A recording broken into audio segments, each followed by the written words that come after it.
Assalamualaikum warahmatullahi wabarakatuh.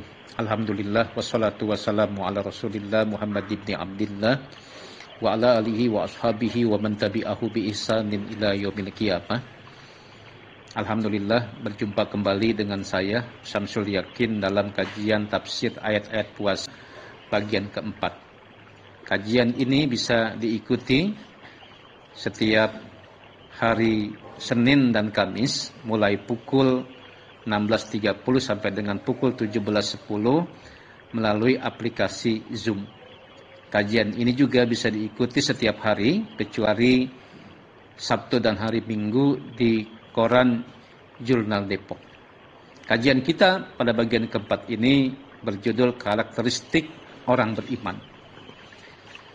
Tak seperti ibadah lainnya, puasa secara tegas ditujukan kepada orang beriman.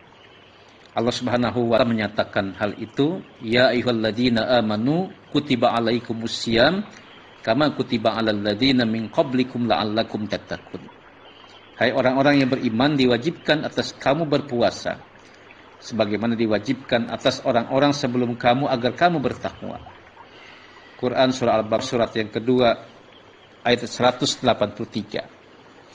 Tentu ada rasa gembira di hati kita manakala kita diseru oleh Allah Subhanahu wa ta'ala sebagai orang yang beriman. Panggilan Allah Subhanahu wa ta'ala, wahai orang-orang yang beriman, dalam ayat atas, menurut Ahmad Mustafa Al-Maraghi dalam tafsir Al-Maraghi, memuat dua makna. Pertama, untuk memberi motivasi kepada orang-orang yang berpuasa agar semangat melaksanakannya.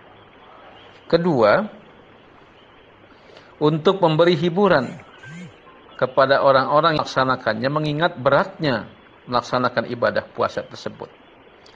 Di samping itu ditambahkan juga oleh Sayyid Qutb, seperti yang diungkapkan dalam tafsirnya Fi Zilalil Quran, pembebanan puasa itu dimulai dengan panggilan kecintaan dengan memperibut orang-orang beriman.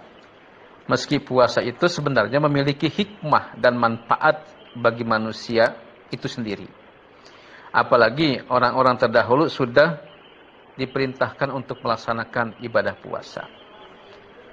Pembebanan puasa kepada orang-orang beriman ini berelasi dengan karakteristik orang beriman. Misalnya, mereka memiliki rasa takut di dalam hatinya kepada Allah Subhanahu wa ta'ala. Dalam Al-Quran, hal ini terurai dengan sangat indah. Dalam surah Al-Anfal ayat yang kedua, sesungguhnya orang-orang beriman, mereka yang bila disebut nama Allah, gemetarlah hati mereka.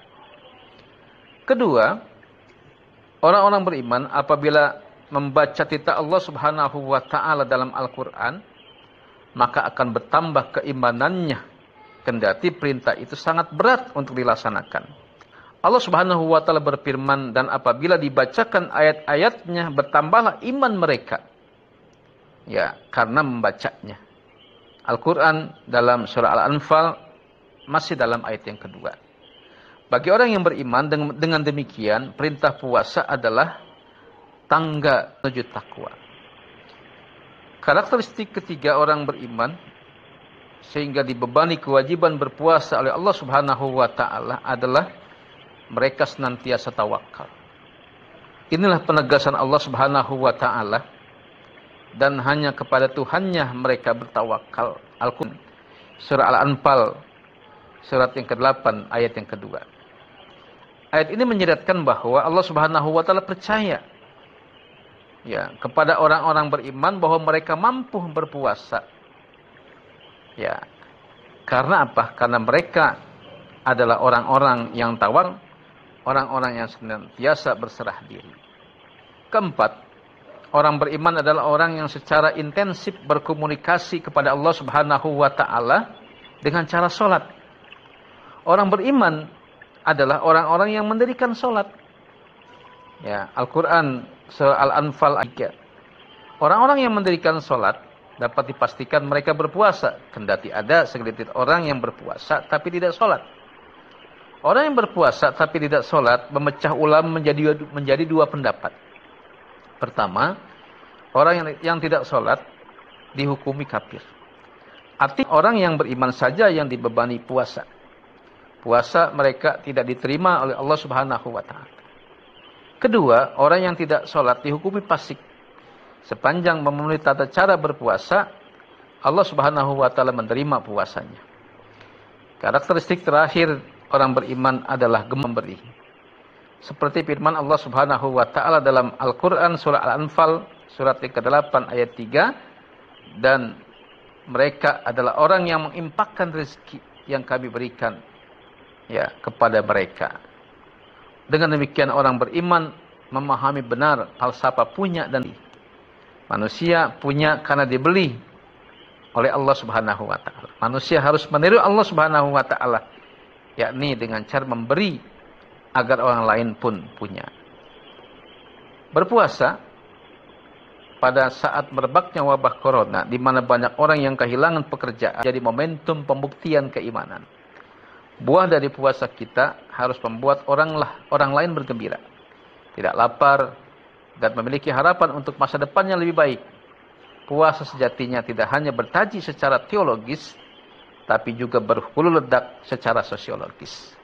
Demikian tafsir ayat-ayat puasa bagian yang keempat ini, insyaallah. Pada kesempatan berikutnya kita akan lanjutkan tafsir kajian ayat puasa bagian kelima mengenai keutamaan hari-hari bulan Ramadan. Terima kasih dan mohon maaf.